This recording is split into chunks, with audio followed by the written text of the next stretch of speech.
Good evening. This today we're discussing the very vexed issues of religion in Nigeria. You will recall that in the last 2 weeks ago, some four state governors in northern Nigeria decided that all schools in those four states will be closed so that Muslims will do their Ramadan. That is the 30-day fasting that Muslims usually do. That decision elicited a lot of controversies, partly because Nigeria is a multicultural society, a plural society, a society where people have different religions, people live the way they want to live. And there are people, a very large population in those states that are not Muslims. Now, these non-Muslims are being forced to observe fasting, and people are beginning to wonder whether this is an extension of the Sharia that was intended, and that Nigeria in no distant future may be declared a non-secular state.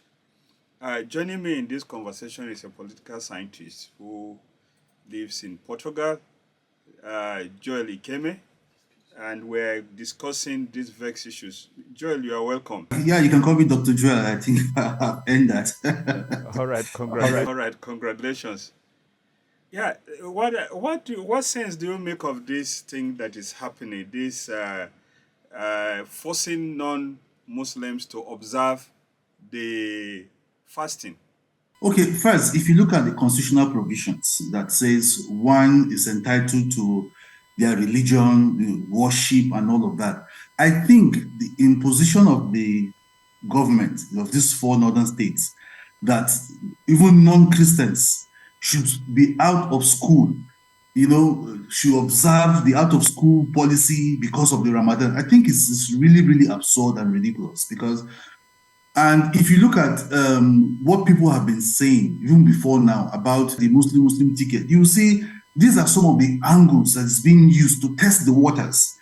Because if you recall in Kaduna State, where during the reign of El-Rufai, when he insisted on the Muslim ticket thing, and then in a state that is almost equally divided between the Christians and the Muslims, and he's insisting that the Muslims must be deputy governor and all of that. I think all these are part of the grand plan to gradually infuse Islam into the fabric of the Nigerian society.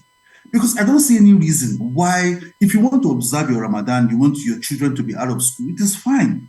But getting other people to be part of what you are doing compulsorily, I think it's a breach of their fundamental human right. And if you ask me, is it even necessary to close school, considering the fact that even countries, even Indonesia, a country with the highest number of Muslims in the entire universe, they did not close school as the Ramadan is ongoing. Schools are not closed. Even in Malaysia, if you go to UAE, just go around most of the Islamic countries, schools have not been closed. And that brings you to priority of... Can we come back to that? You said that schools have not been closed in some Muslim countries. Which Muslim countries, apart from Indonesia, Malaysia, that you spoke about? How about Egypt and other countries? Are schools not also closed? No, I don't think so, because I've gone around to check about all of these. Schools have not been closed. And even if schools are closed in these countries, let's assume, these are purely Islamic countries. Let's say, okay, even if schools are closed, Nigeria is a secular nation. Even the constitution describes Nigeria as secular, meaning that imposition of religion, or anything that has to do with religion, is not something that should be heard of as far as Nigeria is concerned. And what I wanted to even say is, even if, yes, the Ramadan, do these states even need to close schools? Because considering the fact that, one, according to the Nigerian Bureau of Statistics Multidimensional Poverty Index, Bauchi State, who's championing this closure of schools, has the highest percentage of children lacking access to education, with a figure of 54%. Kano State follows, as big as Kano State is, as rich as Kano State is, follows with 35%, Katsina at 38%, and Kebbi at 45%. These are states championing for the closure of schools because of the Ramadan. Even giving these indices or this indicator, I don't think these states even have any Yeah, need to close the but school. Joel, the question that some people are asking is the conversation some people are having is that okay, some of these states say that they are opposed to Boko Haram, and Boko Haram's ideology is that Western education is harmful, should not be. I mean, it does appear that the closure of this school seem to align with the programs of Boko Haram. So does that does that justify the allegations by some people that Boko Haram is sponsored by some people in state? I mean, some people involved in some people that are within the state system, official state system in Nigeria. I've said this times without number, given the fact that when at the heat of the Boko Haram, at the beginning of the Boko Haram thing led by Mohammed Yusuf, I was in Maiduguri. And given the dimension that the Boko Haram assume at the end of the day, it is safe to say Boko Haram, is a political tool sponsored by some northern elites to destabilize the system to gain political control.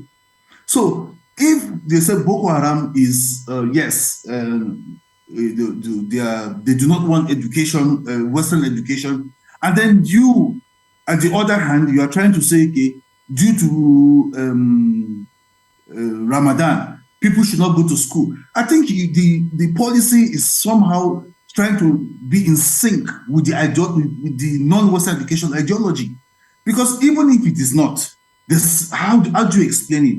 There's this saying that when the witch cried in the night and the child died in the morning, even if it's not the witch that killed the child, everybody will assume, given the timing and the period that this witch cried, one will assume it is the witch that because the witch cried at night, the child died in the morning. So I think the government at the end of the day just sit down. They do not even take into consideration what the public perception or the public outcry. They don't even think about aggregated view of the people. They just go about promulgating these policies without even thinking about it. So it is safe to say at the end of the day, whether some people will call it conspiracy theory, some people will call it what they want to call it. It's now safe to assume that gradually this policy is somehow in sync with the Boko Haram ideology, saying that people should not go to school because of Ramadan. Now, another question that I'll ask is that some people did say we are having a situation where we are getting close to campaign period, and there are some people that are intent on ensuring that certain things happen politically, and these people may be using this thing as a process of mobilizing people of a certain faith to follow them in the follow up to 2027 elections. Yes. Now that question is very bad, because these are some things that most onlookers in Nigeria are not even seeing. Because whether you like it or not, everything that's happening is just testing the waters for the big day.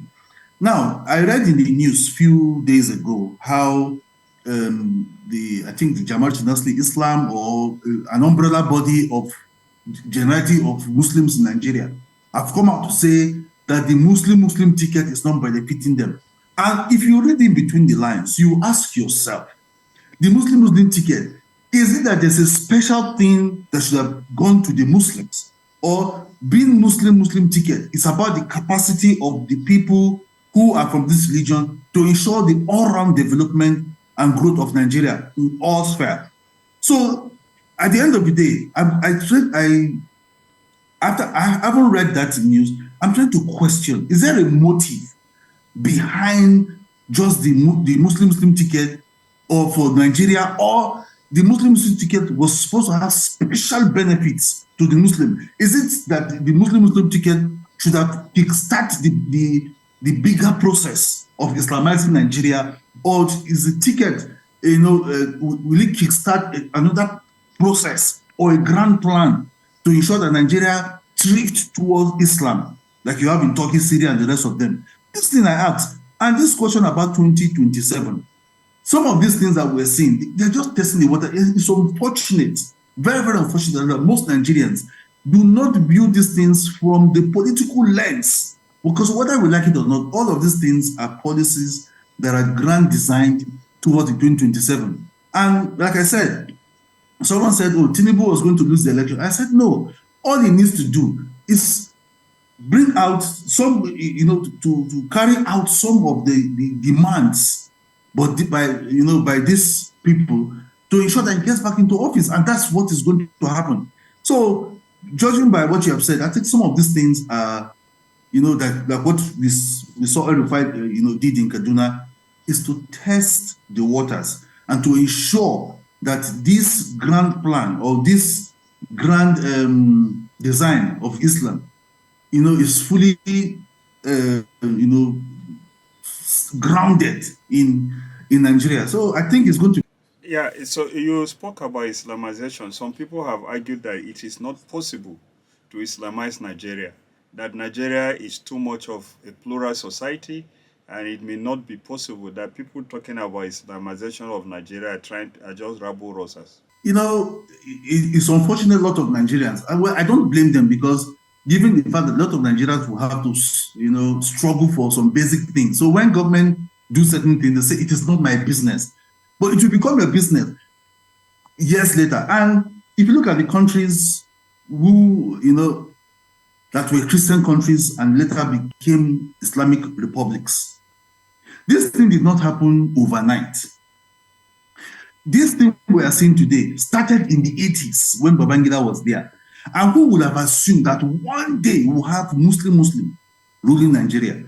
And I said this, people are not seeing people are not seeing the bigger picture. They're just seeing now the 8 years of Buhari in office, where we saw the high level of nepotism. It's not just nepotism, it's a high level of institutionalizing Islam in Nigeria, given the kind of policies or the kind of appointments we saw under Buhari.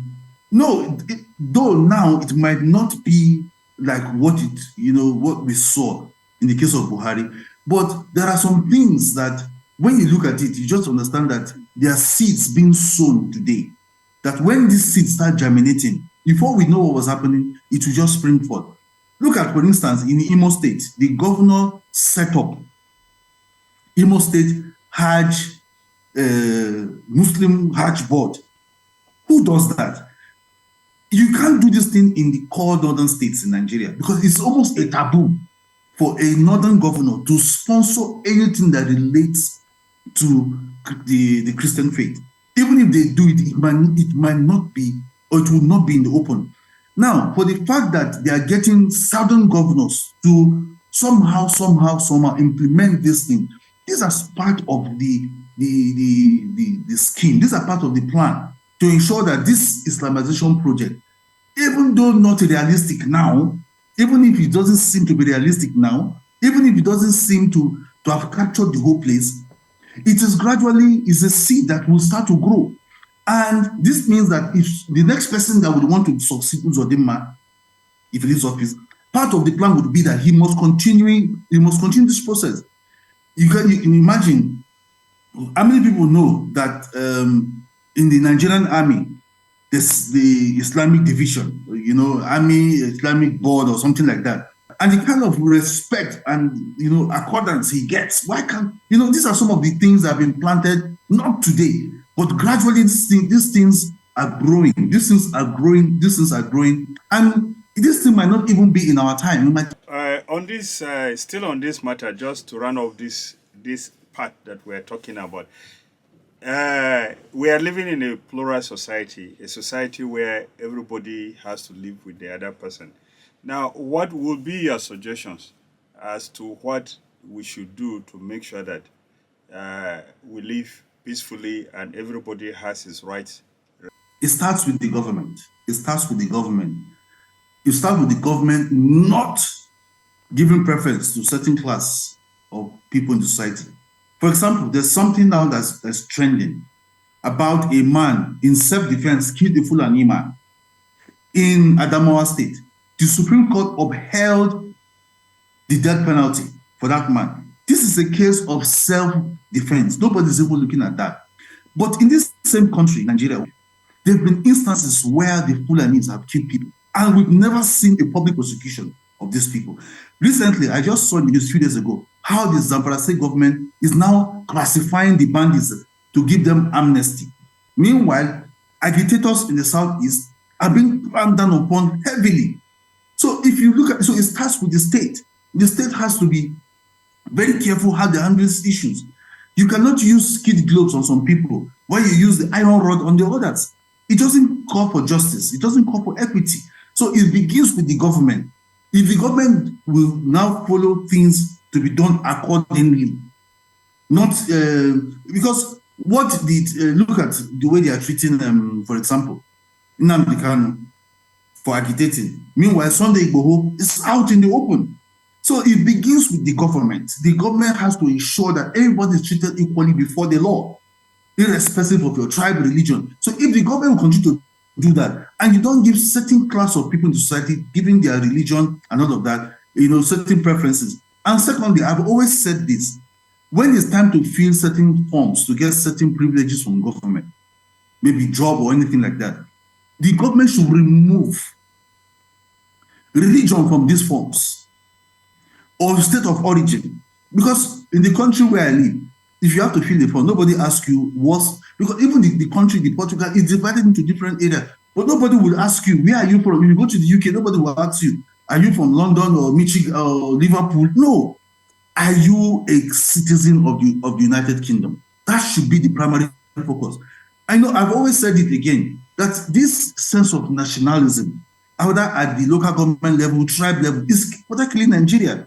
If you go to a university, for example, let's say a state, Edo State student, you see Afema Student Association, this Esako Students Association. If you go to Taraba, you see Juku Student Association. These other people, it's the same. So it just has to be one. So as much as the government has a role to play, we people also have a role to play. So that this sense of nationalism, of segregation, will just be eradicated as much as possible, and they will see ourselves as one. As a political scientist, Joel, do you really think that it's possible to achieve that type of uniformity, that people will not bother about their religion, their tribes, so on and so forth?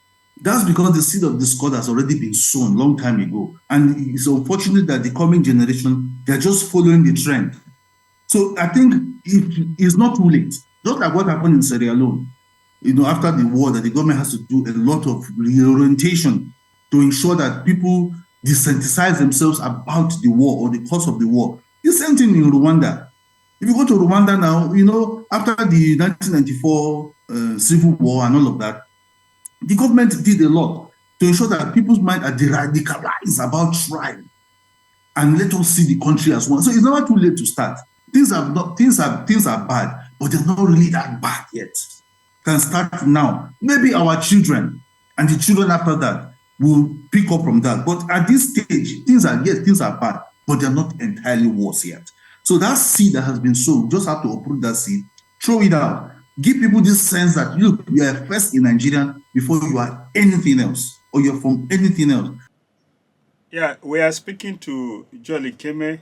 He runs a political blog called Joel Political Blog. I hope I got the name right. Yes, Joel, yes. I know you run a political commentary on Nigeria and so forth, so you would have heard about the controversy in the Senate. And you're also a political scientist teaching in Portugal. I want to ask you one question about what is happening at the National Assembly.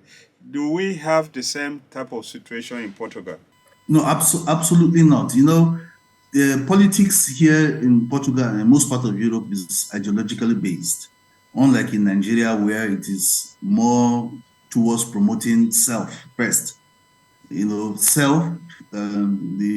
self and before ethnicity and religion. Because whether you like those in the political class, the reason they are more united at the top is simply because they do what promotes their wealth, do what promotes their capitalist tendency. Here in Europe, here in Portugal, it's more ideologically driven, where you have people who have the socialist background, you have people who have the the Marxist background, you have people who have yes, the capitalists, yes, the reformists, and the far right, the far left. So it is not the same. And parliament in Europe, parliament in any other parts, I don't know about other parts of Africa, parliament is serious business. Parliament is serious business. But unfortunately, especially this 10th assembly has now been reduced to mere frivolities, because we saw the other day how some members left and were trying to question how Bobrisky, whether he was actually in prison or he was not in prison. That is, as far as I'm concerned, with all the myriads of problems confronting Nigeria, I don't think that is this thing. And coming to the Senate, where Akpabio, it's only in Nigeria that somebody with a questionable character, with a questionable background, questionable antecedent, like Akpabio, would hold sway as Senate president. Because the seat of the Senate president is not an ordinary seat. It has to be somebody with impeccable character, with high Yeah, level of integrity and pedigree. But unfortunately, Dr. Joel, on that score about Akpabio has not been taken to any court. He has not been found guilty of any crime. So to describe him as such terms, people will find that offensive. I mean, you only ascribe those terms to someone who is being taken to court, charged, prosecuted, and convicted, and Akpabio has not got into any of those. yeah, we know, but somebody who has in the US, for example, if you are as little as have an affair or assume to have an affair with a lady while you are married, it questions your character, your ability to hold public office, whether you like it or not. So if allegation has been made, I once read an article where Berlusconi, the former prime minister of Italy, when he was he was alleged to have been involved in some bribe activities with his stay with the Inter Milan and other clubs like that. When he was going to be investigated, he said, "I am proud to be, a citizen of a country that investigates its prime minister." Do you understand? So if an allegation has been made against your person to question your time you hold certain office, you don't even have the moral ground to hold an office pending when the court will. We all know the antecedents of the Nigerian court. Pending when the issues you'll be found not guilty. No, we don't do that. As long as an allegation has been made, you just have to go and clear your name before you hold public office. What are you suggesting that he should have done? What I suggest, if the Nigerian system, for example, if the Nigerian system was one that is with very high, integrity, someone like Akpabio should have gone to clear that his 50 billion naira case with EFCC before he holds public office. For example, one time during Buhari, we saw someone like Senator Omwagige brought in talks to the Red Chamber, took the mace.